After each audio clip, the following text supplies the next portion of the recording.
Hello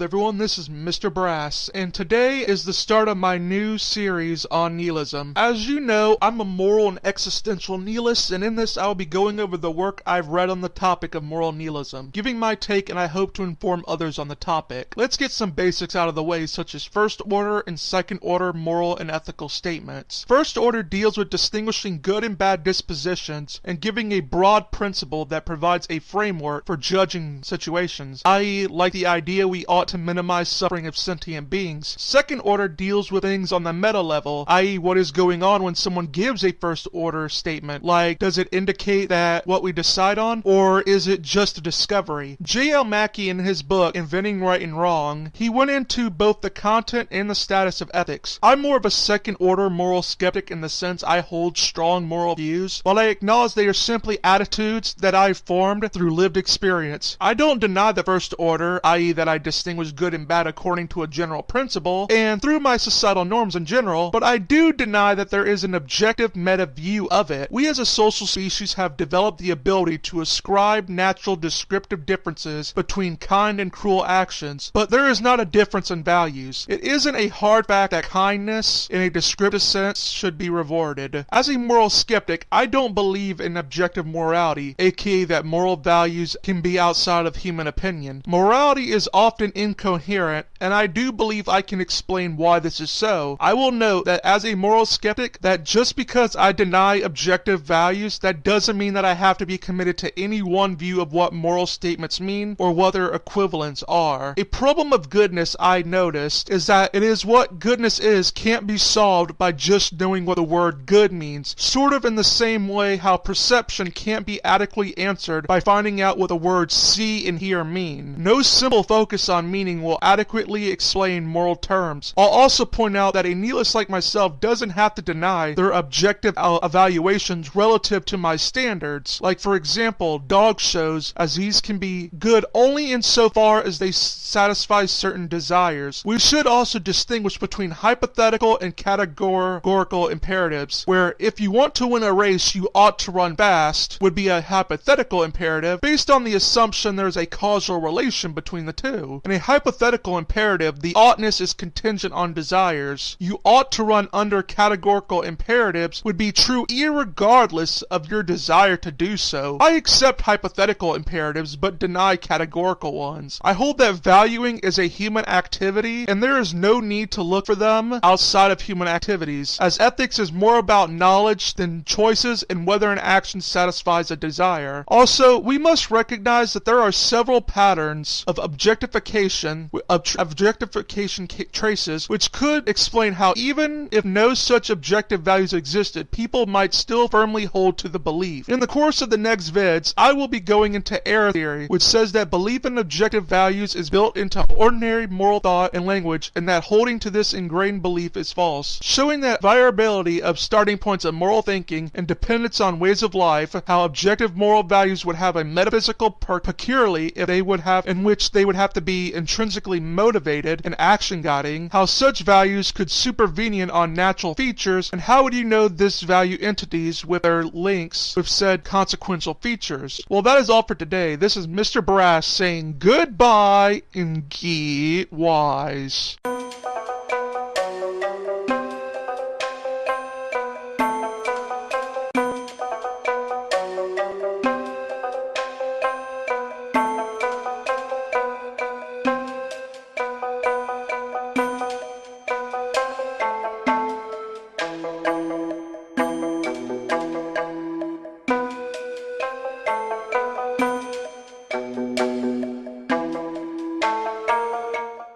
Hello there everyone. everyone, this is Mr. Brass, and today I'll be talking about the argument from relativity. The argument from relativity speaks of the well-known variation in moral codes from one society to another, and from different times or even different groups within a complex society. This variation shows truth of descriptive morality. However, as many objectioners to this argument point out, it's not the mere disagreements that tells us against more objective moral values, as there is disagreements in science, and disagreements in science doesn't show that there isn't an objective truth in it. But what people fail to notice with this objection is that these disagreements in science result on speculative inferences based on inadequate evidence, while moral disagreements are hardly that. Moral disagreements reflect people's adherence to different ways of life, like let's say polygamy. People approve of that life not because there is speculation on it, but rather because they participate in it. The argument from relativity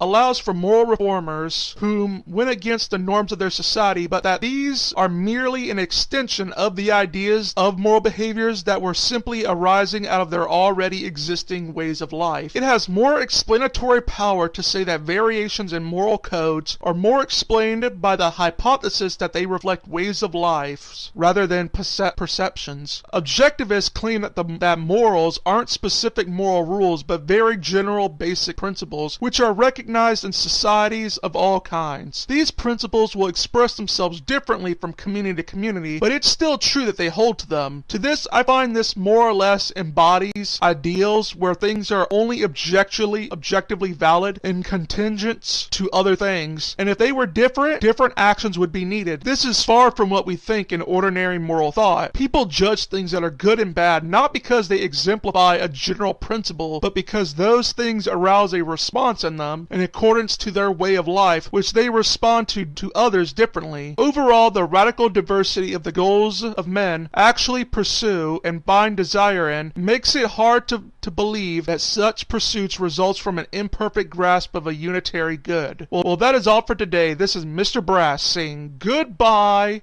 and get wise.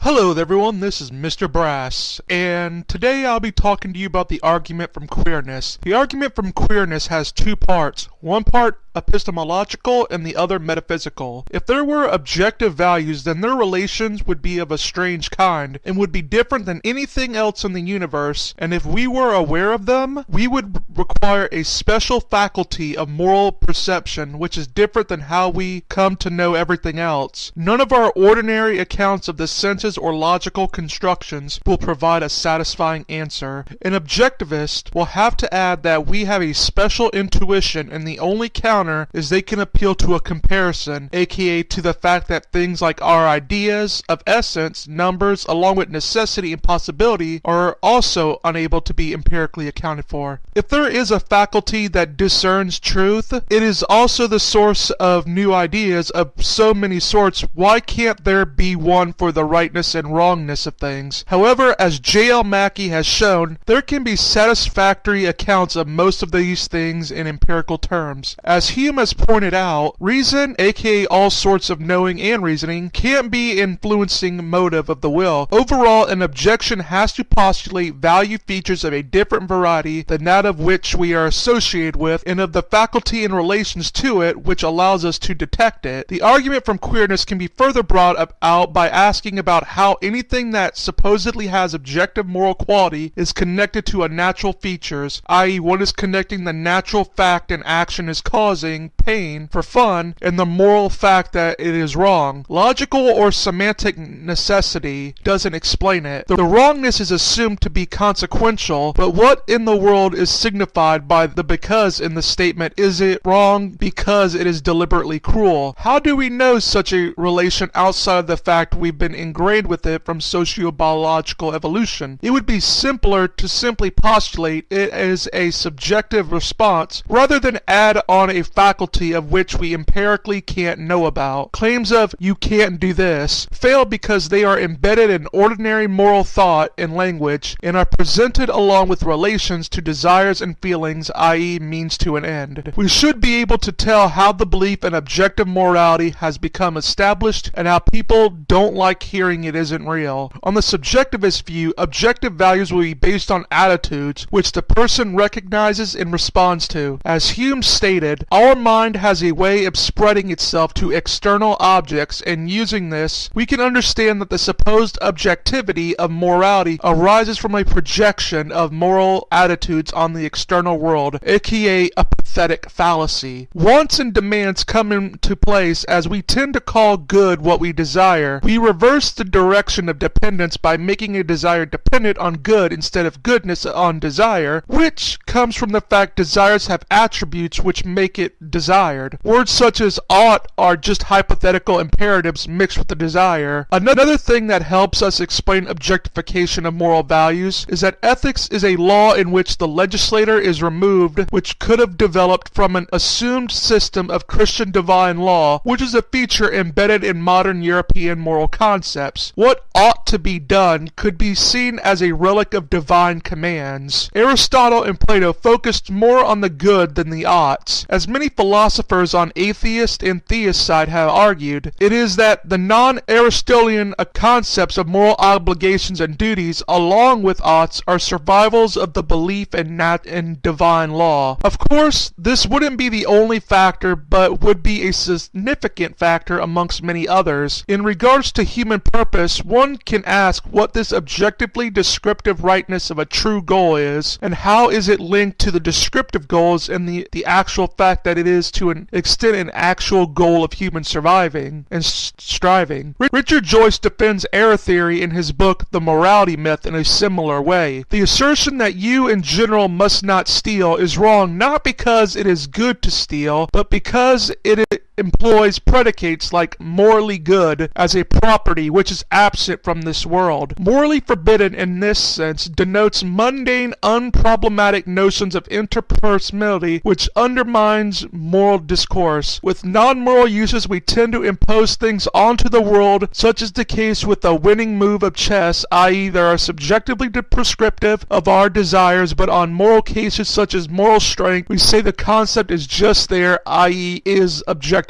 prescriptive. An opponent of error theory can employ discourse that embodies certain commitments that, when thought about, rationally realize the commitment is mistaken. This is because an error theorist, while knowing that the assertion X is morally good is untrue, they can still ascribe that others have the belief that things are morally good. J. L. Mackey's argument from queerness argues that objective prescriptivity would be an oddity as it would be of different order than all other value entities. The queerness of moral properties lies in its moral bindingness, i.e. have to do regardless, that underlies it, which lies outside of the realm of motivation. People would be bound to do something even if they made no moral judgments. Well, that is all for today. This is Mr. Brass saying goodbye and get wise.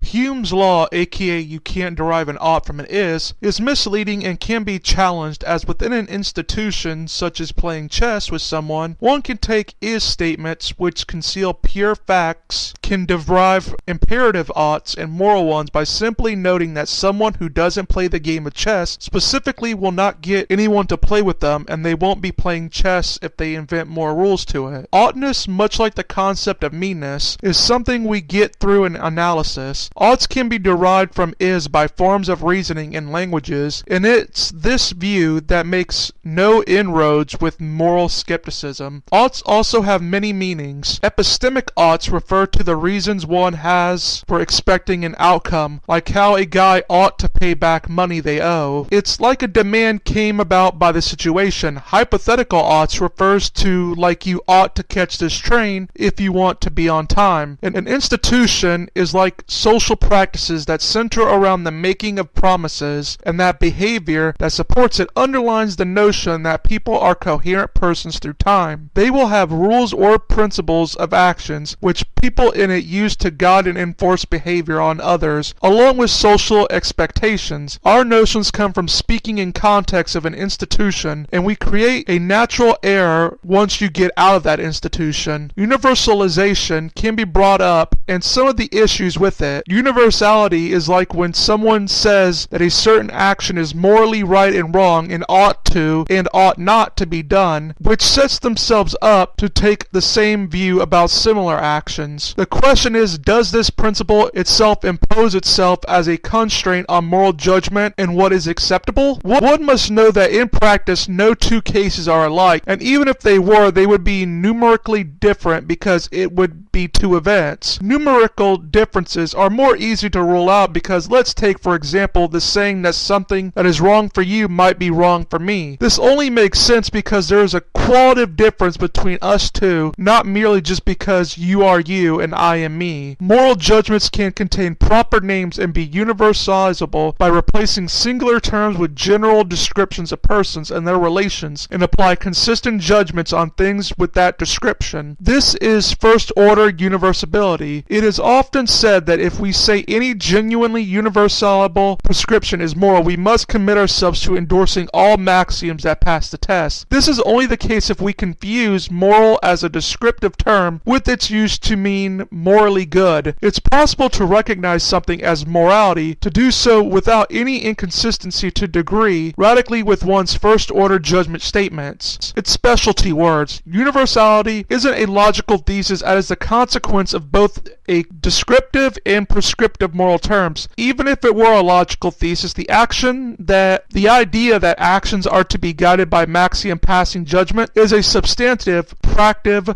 principle which demands for a certain sort of fairness. Another way to decide if a maxiom is universalizable is to simply try to put yourself in another person's shoes and see if his behavior is something you'd guide yourself by. This is a second stage of universalization. It's about prescriptive axioms that apply to all persons and to situations. The second stage, while a logical thesis, also has moral terms whose judgments on them would require a substantive, practical principle that actions guided by maxioms will pass the test. The logical thesis has no bearing on the substantive principle, as you can reject the substantives irregardless of the truth of the logical. Third stage is taking an extension of the second, which requires someone to take into account different taste. A problem with a view like John Rawls' theory of justice and fairness is that it doesn't take into account the idea that we as rational agents could work behind a veil of ignorance to principles that would be applied to situations irregardless of how an actual situation played out. Even if the choice resulted in more people being happy with a few suffering, it would be a gamble of ignorance. More quantitative theories of utilitarianism make similar concession as it allows the happiness of others to outweigh the undeserved suffering of others. This third stage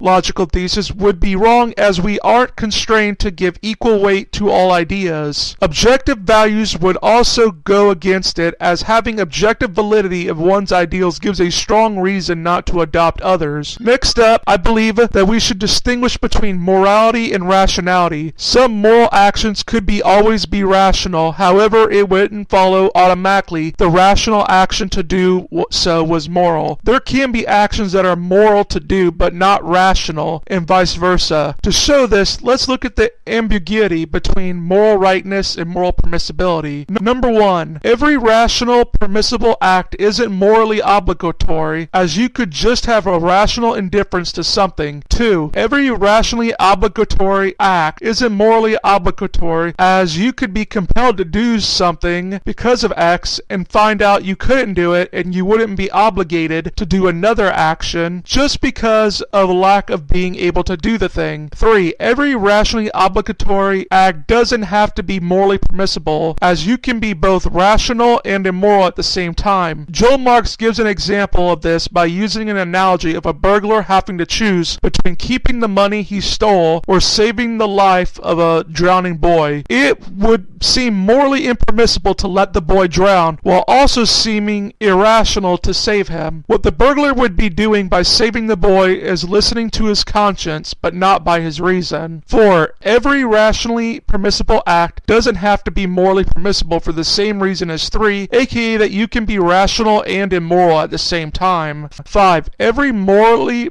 permissible act isn't rationally obligatory, as you can do something on an irrational whim without doing anything morally prohibited. 6. Every morally permissible act isn't rationally permissible, as you could do something against your best interest while not doing anything morally forbidden by it. 7. Every morally obligatory act isn't rationally permissible. Like with the drowning boy example, it shows how not to save the boy can be rationally obligatory while not being morally impermissible. 8. Every moral obligatory act isn't rationally obligatory by the same drowning boy example, as something like rescuing the boy can be morally obligatory even though it would be rationally impermissible. Overall, there is this case. The first stage rules out numerical differences between individuals. The second stage rules out generic differences where one is tempted to regard only one's particular qualities or conditions, and the third stage rules out differences to particular taste. You can only get to utilitarianism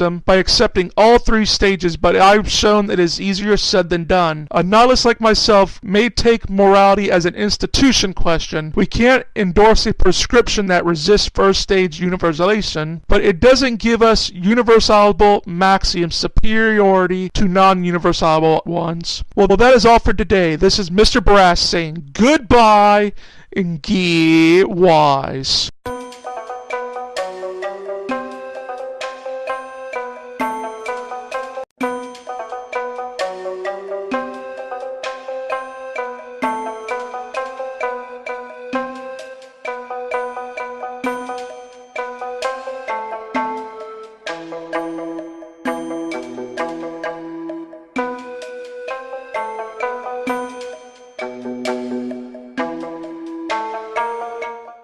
Hello everyone, this is Mr. Brass, and today I'll be talking about the construction of morals and utilitarianism. A nihilist's job would be to describe our moral consciousness to find sets of principles that have practical consequences and applications. Morality is accepted to be created and not discovered, and we have to decide on moral views to adopt. It must be noted in a system of morality that a reason agents find many things immoral is because of the imperative that says we shouldn't treat people merely as means. But however, this isn't absolute, and it can conflict with the principle of utility, aka maximizing the good, as sometimes in order to maximize the good, you have to treat people as a means to an end. A system of morality has to be somewhat constraining in order to make sure people are behaving in such a way that is conductive with society, and it functions as a way to counter man's selfish nature, along with help them compete with beasts. Hobbes went into the social contract theory, which shows how society creates laws to control selfish people and to bind them with cooperation.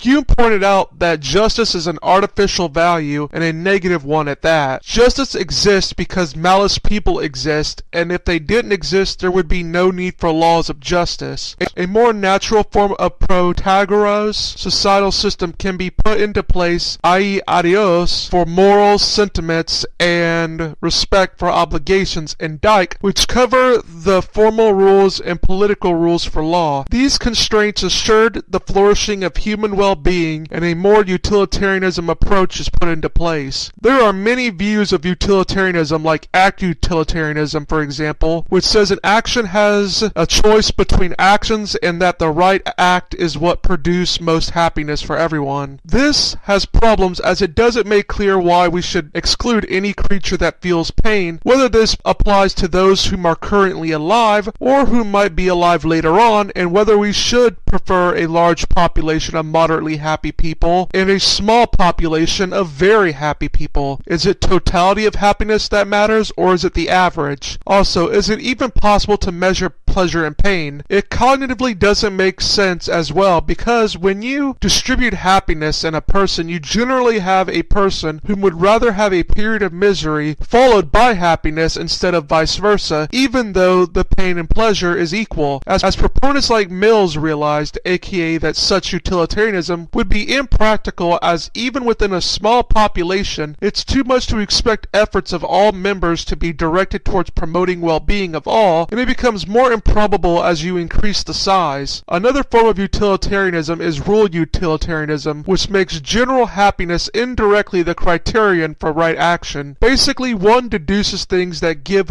probable effect of happiness. This has been criticized for saying it ultimately reduces to act utilitarianism, but this can be avoided if rules aren't treated as purely abstract entities. Mills tried to make his mind up about two basic theses. One, that proof and reasoning generally apply to means but not ultimate ends, such as the we can't prove health is good, but we can use it as an end, and that even for an ultimate end, something like proof can be given, i.e. by determining the right judgment based on considerations. No reason can be given why the general happiness is desirable except that each person desires his own happiness. This, however, being a fact, we have not only all the proof which the admits of, but all of which is possible to require, that happiness is a good, that each person's happiness is a good to that person, and the general happiness, therefore, a good to the aggregate of all persons. With the first, it fails simply because aggregates of persons is not a possible object of desires, and it isn't a possible subject of the experience of the satisfaction. Mill's idea can't transition from individualistic hedonism to the universalistic level. He makes the word happiness soulless, as it isn't a direct condition, but rather just a name for what everyone wants. As J.L. Mackie points out, as I have said, the general happiness is not purely authoritative or self-justifying starting point for moral reasoning. As a nihilist, I can say that there isn't anything to pretending our moral choices are constrained into ways that they never should be, but rather that we should build a moral system of the first order to promote whatever it is we value. This doesn't mean that an individual is free to invent a moral system at will, but merely that it must be adopted socially by a group of people for interaction with one another. Every group has fragments of moral systems which contradict each other, and people can merely put pressure on the fragments to achieve a goal that they desire. Well, that is all for today. This is Mr. Brass saying goodbye and get wise.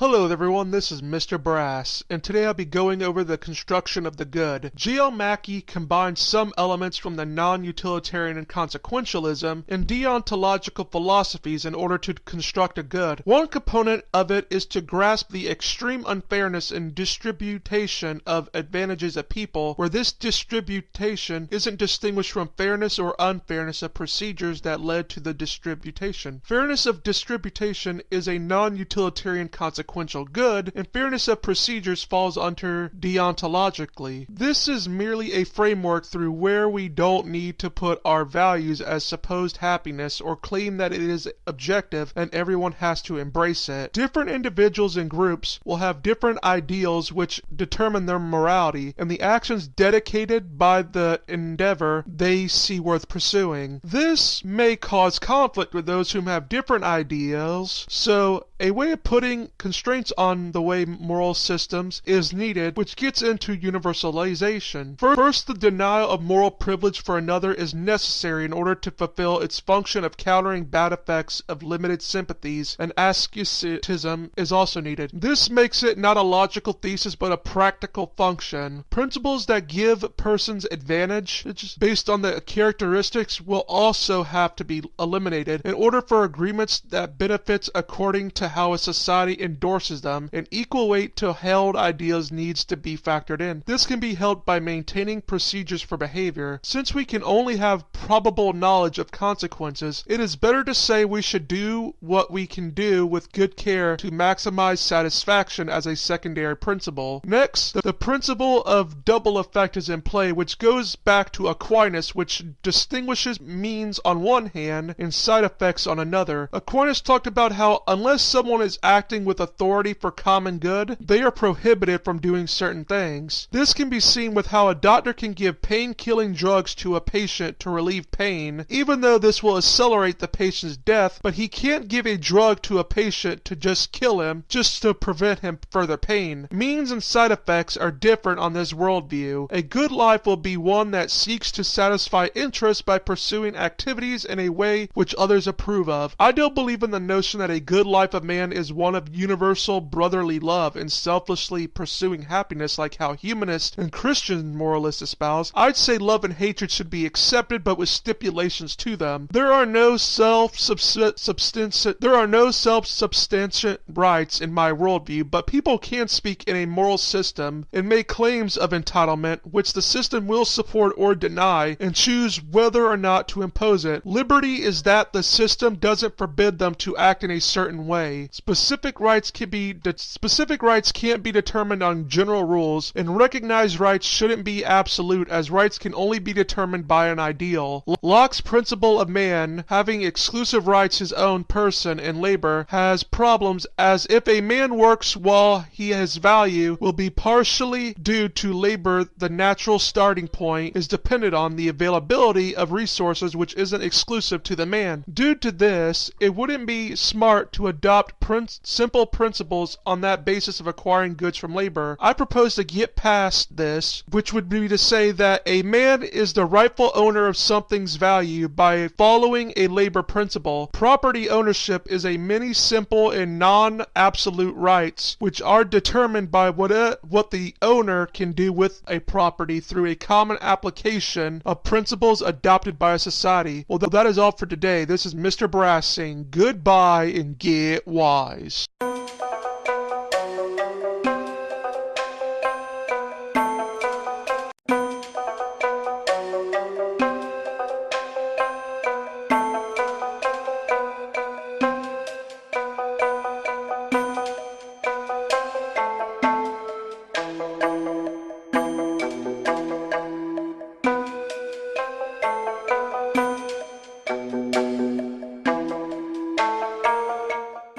Hello everyone, this is Mr. Brass, and I'll be going over virtue and its relationship with morality. Virtue is traditionally referred to as an activity in accordance with the learned disposition for making right choices. However, I go with Mackey's as it's better laid out, which is that it is a disposition which harmonizes with the understanding of reality. A vice is defined as a disposition which makes it harder to appreciate the moment and can't stand honest reflection on the way they have came about. Courage would be a disposition for a self-aware choice in relation to danger, which doesn't need to manipulate said danger. Under this approach, a good life will consist of activities which realize developed dispositions for choice. As a nihilist, I can say that the tension between moral reasoning and self-interest can be eased by saying that egoism isn't immoral and forms a good chunk of any lasting moral system, which it will be in the best of someone's interest to modify it rather than destroy. However, it must be admitted that this doesn't answer why someone should encourage others to be moral if they can get away with it.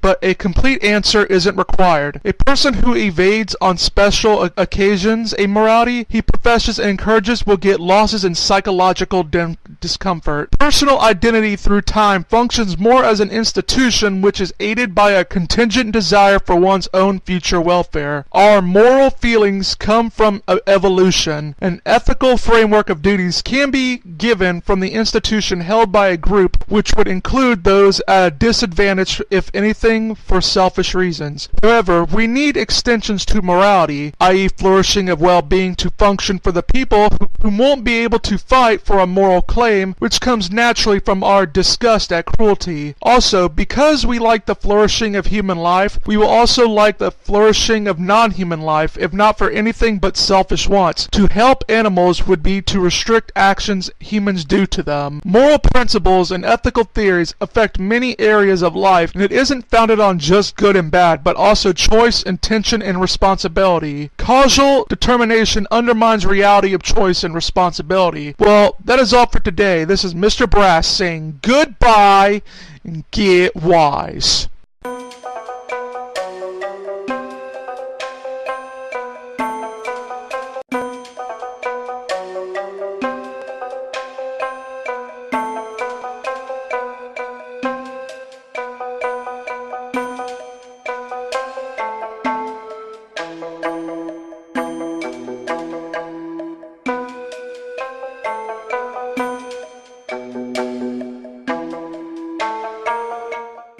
Hello everyone, this is Mr. Brass, and today we'll be going over responsibilities and intentions. Moral principles and ethical theories affect many areas of life, and it isn't founded on just good and bad, but also choice, intention, and responsibility. Causal determination, as I've mentioned before, undermines reality of choice and responsibility. We must make a good distinction between intended and unintended, along with involuntary and voluntary actions. What makes a compulsion unintentional is a simple physical constraint.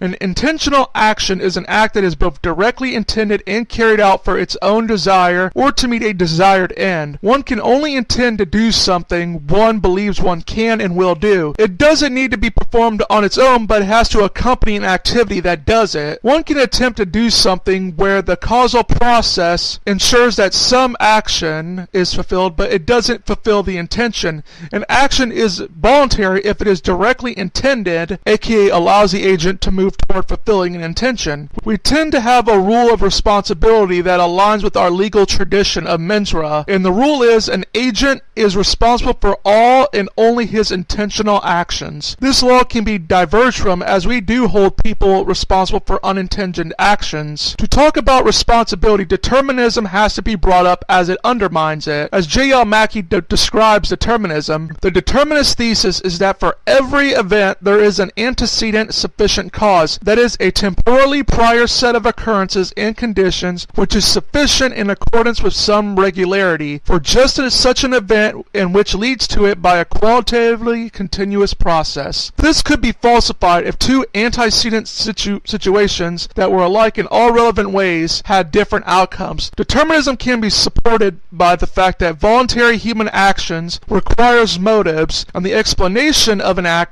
via motives is in itself a causal explanation. We also know that all physical states and events are causally determined, like the states of the brain, and can be correlated in a way a certain mental state will occur. Let's deal with a certain objections. Quantum mechanics shows things behave indeterminately. We have no idea currently if the indeterminacies found in it apply to large structures for brain states. However, indeterminism doesn't get you free will, but rather just reduces things to literal randomness, and you still lack control. Number 2, the experience of freedom. It is said that if determinism were true, why would we have this feeling we could have done otherwise? I believe this could have is an assumption and not an experience, which can be explained as the brain showing off its effective nature. Number 3 is Gödel's theorem. Used to show the incompleteness of a certain mathematical system, has also been used to undermine determinism. This fails because at best all it shows is that some human minds aren't closed deterministically and can be changed via provocative inputting, which we already knew. Number 4 undermines judgment. It says we couldn't adopt a belief in determinism and see said adoption as causally determined. This is false because merely being causally determined isn't what undermines belief. That would only be the case if it was determined in an inappropriate way, and it's easy to accept that some of our beliefs that arise causally are determined in inappropriate ways. Also, at best this would only show that you couldn't rationally accept determinism. Not that determinism in of itself isn't true. I argue for causal determination and believe that our notion of choice, credit, blame, and responsibility have to be revised. Let's also be clear that determinism isn't fatalism, i.e. that human actions and related outcomes are fixed, regardless of what they do. Determinists allow for weighing the good and bad along with moral evaluation, but these simply enter into the causal process. The changing of the agent's character can also be determined by pre-existing elements of the agent in question. I allow for the complex processes that are obviously involved in our thinking, but to say that there are antecedent sufficient causes for them. Even partial determinism with certain randomness doesn't allow for ultimate responsibility, as it requires a causally free and yet determinate agent along with an active self, which is hard to imagine. When we ask of the metaphysical self, we come to problems as how can the self act for reasons without being causally related to the decisions it makes? How is the self's actions something other than random occurrences, if not causally of persisting features of it? Well, that is all for today. This is Mr. Brass saying goodbye,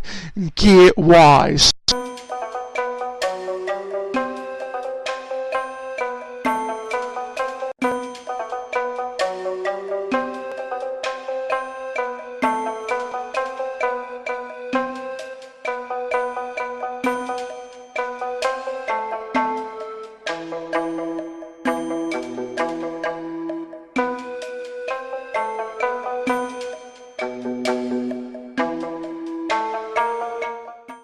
Hello everyone, this is Mr. Brass, and today I'll be going over religion and its relation to morality. Now I have argued for a moral secular framework which may not be objective but rather is something to be maintained. The dualism of practical reasons comes into play as it shows how on one hand it's rational to act morally, but on the other hand it is rational to pursue one's long-term interest. The problem with this, as many philosophers have noted, is that these two kinds of reasons will at times give opposite instructions. Some more theistic philosophers have defined virtue as defining it as good things for others in accordance to the will of God and eternal happiness in the afterlife, which solves the rule, motive, and virtue problem. However, as I argued, nothing has the status to show objective and prescriptive morality. Morality's rationale is that men needed certain rules and principles for cooperation and evolution along with social conditioning to it, give people reason to think it is required. Prudence's rationale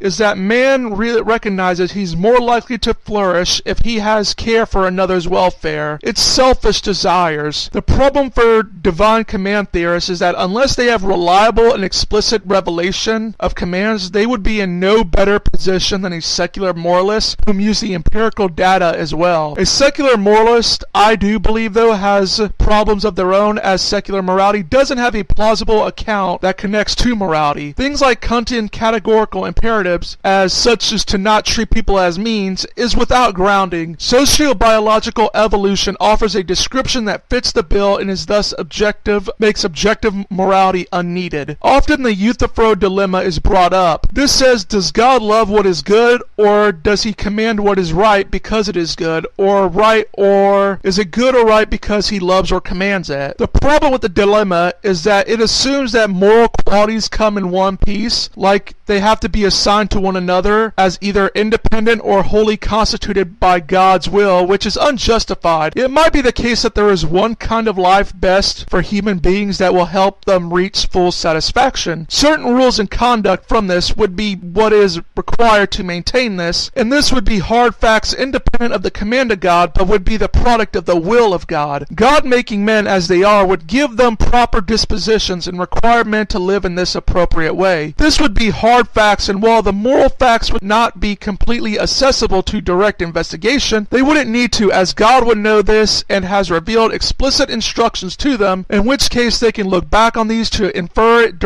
indirectly so to lead a satisfying life. Overall, the descriptive component of a moral distinctions is logically independent of God's will, as God approves of this way of life because in the purely descriptive sense appropriate for man, and the descriptive component of the distinction conditions is constituted by God's will. Under this, God only commands that his creatures should live in a way most satisfying to them. People, for the most part, accept that laws are made by legislators, judges, and by tradition. They are, as I believe, a man-made concept. There is, however, a view of natural law, aka that some moral principles are valid without having to be made, and they are valid at always and everywhere. I view natural law as a useful fiction in which it provides barriers in governmental policies. I believe subjectively, we come to such conclusions based on the flourishing of human beings, and politics also applies to that. We only have a framework of ideas to work with, and open ways can be created to offering preferences a chance to be realized. Well, that is all for today. This is Mr. Brass saying goodbye and get wise.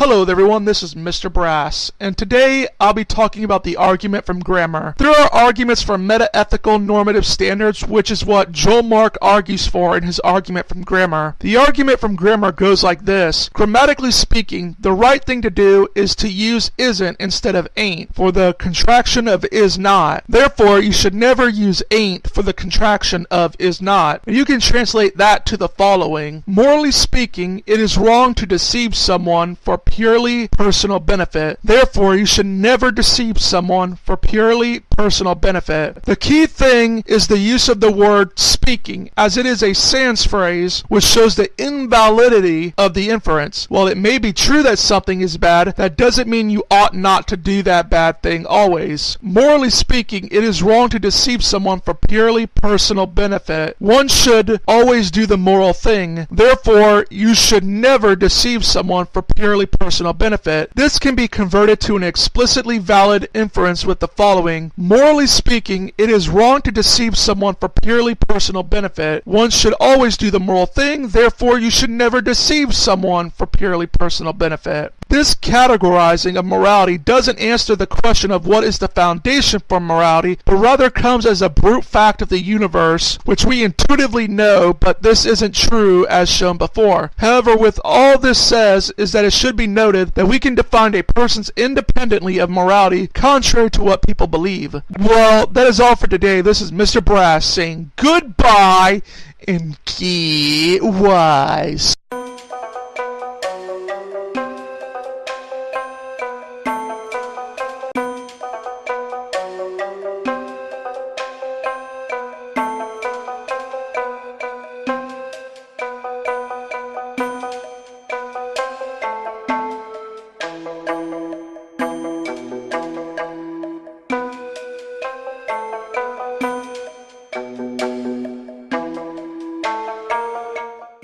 Hello everyone, this is Mr. Brass, and today I'll be talking about desires. To a nihilist like myself who says there is no objective morality, I recommend we do what we desire to do. It should be taken in the mental disposition sense. A nihilist who acts contrary to desire is really just acting on another desire or set of desires. This eliminates morality and leaves it only to approve of what you did later. People always do follow a desire. We may act in ways that we believe are morally wrong, but that just shows morality's weakness, as it shows it really can only be appealed to in duress or in times of great destruction. This is no strike against the myth of objective morality. Now, contrary to what you may believe, this doesn't entail that a nihilist will necessarily have self-interest directed at themselves, as they can also desire to help people. It only follows that a nihilist is merely acting in accordance to a desire. I take a sort of Kantian utilitarian view as my framework,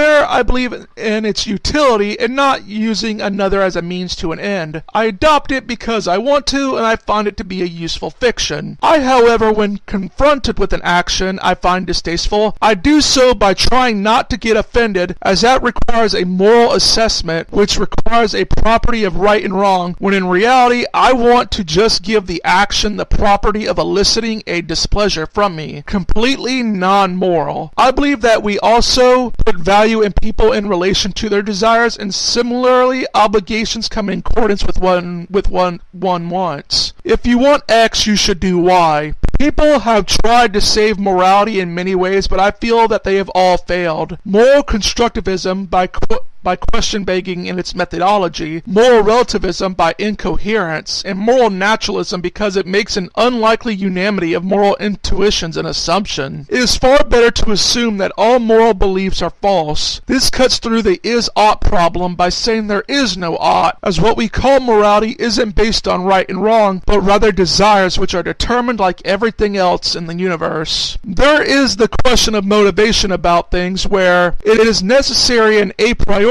that any agent who judges that one of his available actions is morally obligatory will have some defeasible motivation to perform that action. An error theorist can say that an evil character who has mistaken beliefs and intentions can exist, but a person who does evil because there is actually things the agent believes they can't do and does anyway because the agent sees them as bad doesn't exist. The latter person really truly has a care for morality that they believe in, if only for the reason is to know how to break it, but the former is just acting on mistaken beliefs. An internalist would have to show the paradox of the latter character. Well, that is all for today. This is Mr. Brass saying goodbye and get wise.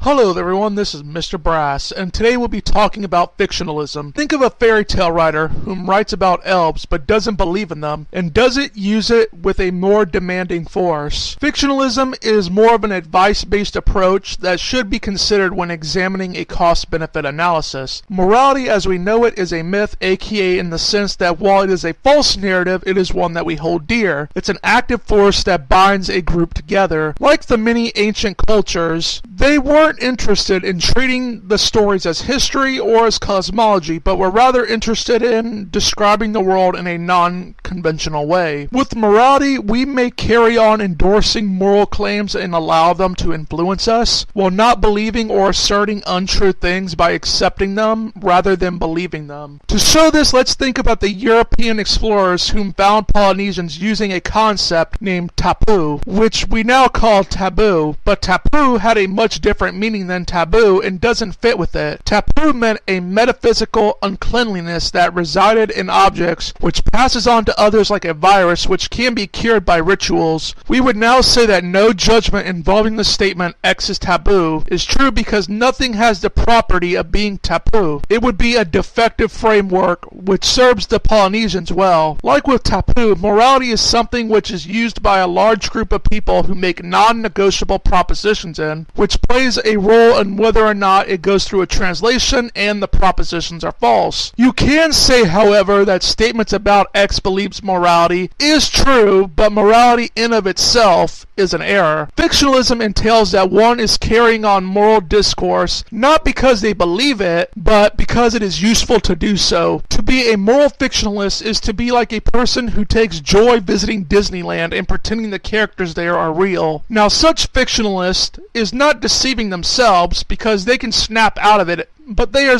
choosing to enjoy the benefits of said fiction as it were real. Participation in this makes belief rationally grounded on the fact that engaging in said fiction has a desirable end. The fictionalist can say that when we say things like killing is wrong, what we really mean is that according to the story of morality, stealing is wrong. Well, this is Mr. Brass saying goodbye and get wise.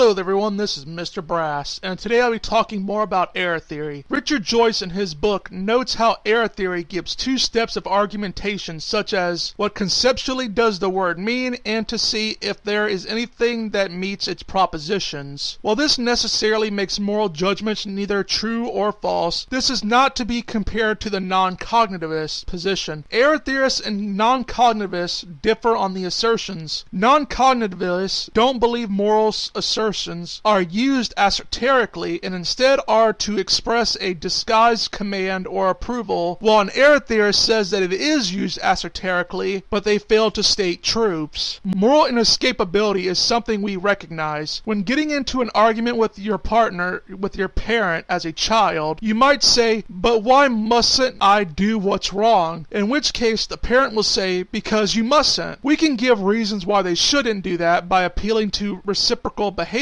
but ultimately once you remove said supposed motivations not to do it, it goes away. When we punish an unrepentant criminal, our moral condemnation doesn't rest on whether the criminal has normal desires, but it does so because it was wrong regardless if he desired to do the evil act. Traditionally, even long before Plato in the works Hasid, a supernatural explanation for this was given, and while Plato didn't want to appeal to the gods, he ultimately at the end did. Hume would say that while said criminal would be free from the cost of the law as he sees it, as there would be no care for him in it, he would lose friendships and thus doing wrong would be hurting himself. However, it seems odd to say that the people whom burned witches shouldn't have done that because it harmed themselves. If that is so, why punish them more? An institutional categorical imperative doesn't bring a reason for action, as for example, you may be in a casino and you may have to abide by the casino's rules, but what if you were kidnapped and forced to play? Well, since you were kidnapped and made no agreement to go in, you wouldn't be under those rules and you could break them. Strong categorical imperative says to bring with it a reason for an action. Accordingly, unless you have an independent reason to follow the rules, you do not have to. Kant's categorical imperatives seem to have some supernatural specialties assigned to it. The argument for a moral error theory works under the following format. 1. If P, then Q. 2. If P, then R. 3. If P, then Q and R, but 4. Not Q and R. And 5. Not P. 1. If morally ought to do, then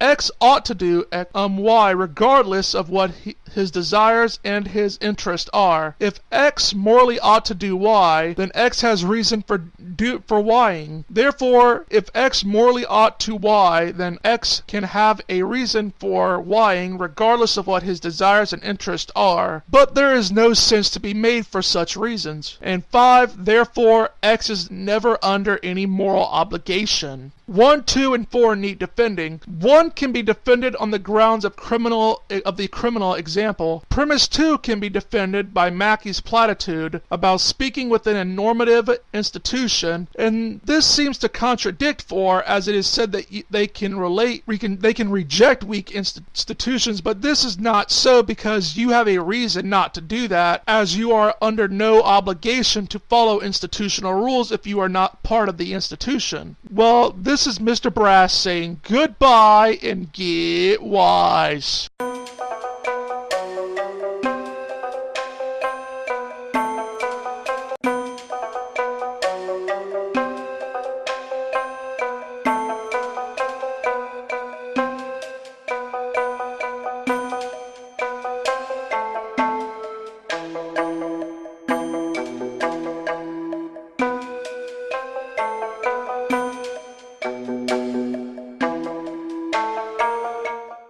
Hello everyone, this is Mr. Brass, and today we'll be talking about external questioning and practical rationality. General arguments against external questioning tend to be too strong in the sense that just because you can say anything beyond a material existence isn't properly defined, it lacks cognitive content that allows it not always to be the case. One can argue from linguistic frameworks inside another framework. We have a moral obligation in the sense if reasons for an action exist and reasons reasons for actions is something that does have a familiar content, but still, even with a reason to adopt a moral point of view, that would not be a reason to do what is in the moral standpoint. One can question morality from an external viewpoint by using practical rationality, which in of itself is not an institution, but rather is the framework which tells us what our reasons are for acting on something, and you can argue against reason without using it. It can't tell you what you ought to do, but it can come up with an answer of what can be done. There is a normative framework for giving and accepting things, aka practical rationality. For an instrumentalist rationale, an agent is practically rational to the extent they are guided by subjective reasons. Agent is rational for drinking a cup of water when they're thirsty, as long as it matches that of their ideal self, aka what they would do if having every idealized circumstances. What makes a belief irrational isn't so much the content, but the way it is arrived at. An old false belief isn't irrational if the error is understandable, but even a true belief that comes from a faulty reasoning is still irrational. What a non-Humean theory of normative reasons puts forward is that an agent has a normative reason to do X, even if they don't desire what X brings about. Practical reasoning comes into play as it puts forward that a person has reasons to do X because doing so would be the best in some way for the person's motivational set. Having the ability to deliberately process things can lead someone to see a belief as false and thus have no reason to do it and to not take certain temptations. A person can have a rational desire to refrain from doing X, but at the same time an irrational desire to do X. It may be the case that in both cases she has desires for both, but because the former comes from a place of rationality, it beats the other. This can come from a more subjectivist standpoint, as the agent can be justified in believing it as it would satisfy her rational desires. A person is rational to the extent they are guided by their subjective reasons. Practical reasoning pertains to what we desire with the beliefs we have, and it doesn't require the agent is correct. Expecting a truth of morality is like expecting there to be a truth in one person's favorite color. There is no truth about the favorite color of fully informed and deliberately deliberating agent, as merely would be fully informed and having a full capacity for deliberation doesn't produce desires. We do, however, have institutional reasons, aka reasons that make sense in adherence to inside an institution. Practical rationality yields non-institutional reasons because to question practical rationality is self-undermining. Practical rationality consists of an agent doing what is guided by their own subjective reasons, which they have a reason to do so because of having a justification that an action would get them there. An external claim is one that is applied to the subject regardless of desires. Normatively, for something to be a reason, it has to potentially be able to explain the actions. Like to give an external reason refraining from eating meat because it happens to be taboo, it would be truth independent of what I thought of it, and regardless of my desires, I have a reason not to think. But how this external reason explained my internal reasoning is that I believe that eating meat is taboo. The external reason must have a causally effective role in the action. Now the belief, however, in of itself doesn't produce action, but an action coupled with desires does so. If I believe that eating meat is taboo, but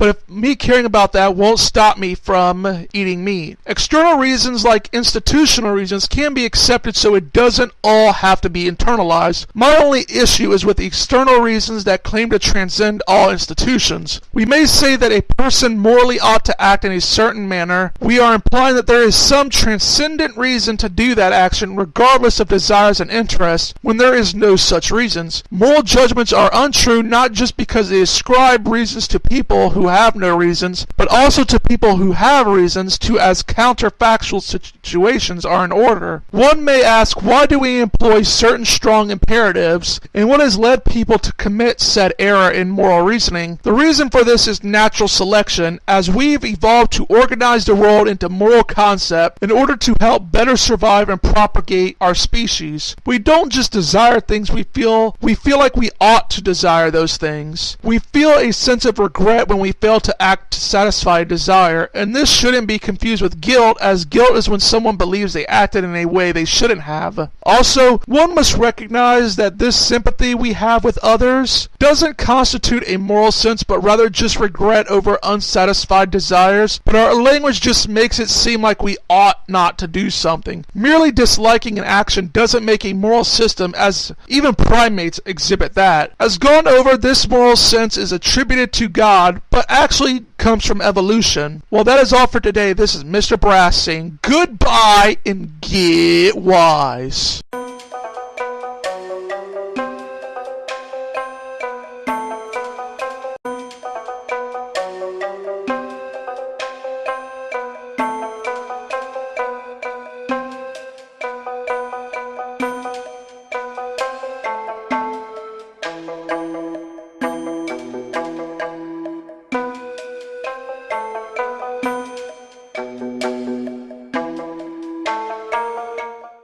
Hello there, this is Mr. Brass, and this is the last video of my series, and it is on abduction, and I will be answering objections. We can use abduction, aka inference to the best explanation, to say that what we typically associate with morality can be more plausibly explained for through the cause and effect chain of socio-biological evolution without reference to objective morality. Just as witch burnings had no legitimacy because there were no witches, there is no objective morality because said realm doesn't exist. Occam's razor here slices the need for an all-moral God, but note, Occam's razor here isn't being used willy-nilly to restrict all causation to the relative proximate causes to a phenomenon. It is being used in a specific context as relative proximate causes can explain why something has happened, such as we can say that a guy died of a gunshot to the head because someone fired it into his head. We also blush because at one point in time our ancestors gained more from putting out trustworthiness behaviors than fostering opportunism, and so blushing came into place in order to help better catch deceitful people. Natural selection has given psychological dispositions which work off the environment to come into being. Natural selection provides evidence in favor for error theory, although one can criticize evolutionary ethical naturalism, which ties virtue to evolution in the sense you mustn't do X is just a fact about evolution. The problem with Darwinian dispositional properties is they can't account for moral requirements. They don't give us all an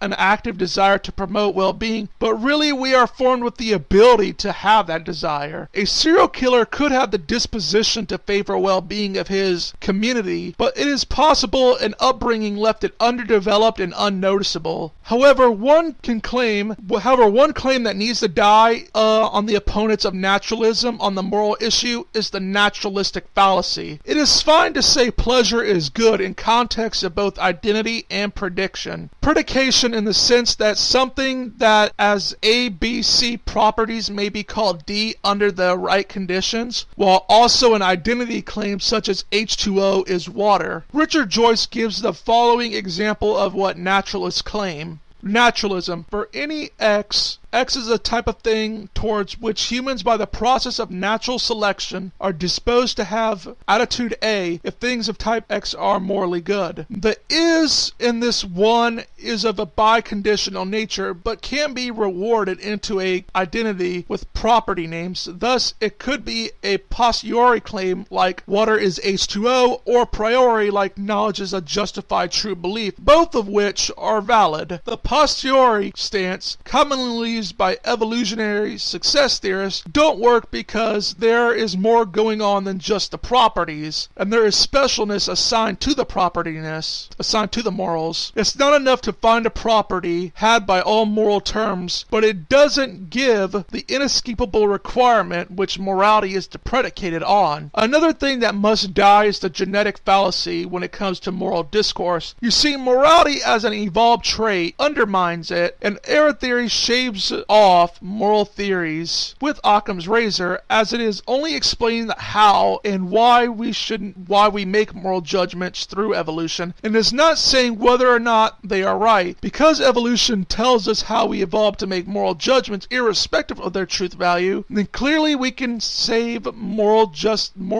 justifications, and while there might be a truth, it is in doubt. There is an accusation of the genetic fallacy, aka that circumstances under which a belief is formed has no say on the truth value of the belief, but I contend it is false, as at best it only works when someone is using a circumstances of origin to deductively determine truth value. But however, if one uses induction and is saying if a belief is formed in an unreliable way, then we should have that influence whether or not we find the beliefs true. Like, it would be fallacious to say that just because my belief that my dogs and cats are out to get me comes from my paranoid state of mind, therefore my dogs and cats aren't out to get me, is wrong, obviously. But however, if we use induction and say that because of my paranoid state of mind and the fact that dogs and cats are rarely out to get people, it is improbable that my dog and cats aren't out to get me. Alright, it is a generalization, but also it is good to know that there are times when it isn't good to rely on origins as such. Like, just because someone is a young earth creationist, that and their science comes from that belief, that we should just up and dismiss their science, as it could be the case that they are right. By the way, it isn't. Really, it's a matter of whether or not there is a defeater for the belief given its origin, and with morality, given the fact it came from the pressures of natural selection that hardwires an animal to believe something even if it is false, that goes to show a defeater for the moral instinct. Now, before someone says I don't take this line of thought to logical matters, it's because I don't need to, because it's in a separate category. Evolution has given us a complex brain that is able to form beliefs and move around the environment so as to come to things that are more true than not. The difference really is what is and what isn't hardwired by evolution. As for example, moral condemnation is hardwired into us by natural selection, while things like the capital of Florida isn't hardwired into us, but rather comes from knowing the concepts and its relations to one another. The very concept of oughtness comes from natural selection. Without inescapable moral obligations, ordinary rights and virtues become irrelevant, as these are traits thought of what we ought to cultivate. Moral beliefs really have been used as a means of self-control from potentially reckless behaviors. Well, that is all for today. This is Mr. Brass saying goodbye and get wise.